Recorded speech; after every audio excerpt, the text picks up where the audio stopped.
بالقمع. السنة اللي فاتت عملناه بالمكنة، السنة دي هنعمله بالقمع. والقمع ده يا جماعة مكتوب عليه 1D،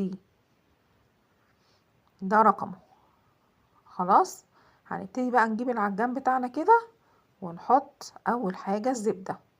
والزبدة يا جماعة لا تكون بحرارة المطبخ ولا تكون جامدة قوي من التلاجة على طول.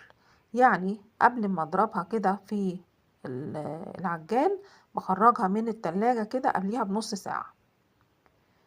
خلاص، وهضربها كده لوحدها الاول لغاية اما تفك، وبعدين هضيف عليها السكر البودرة، وهضربها بقى كويس جدا جدا جدا لغاية اما الخليط لونه يفتحها خالص ويهش كده، يبقى عامل زي الكريمة. بصوا شكله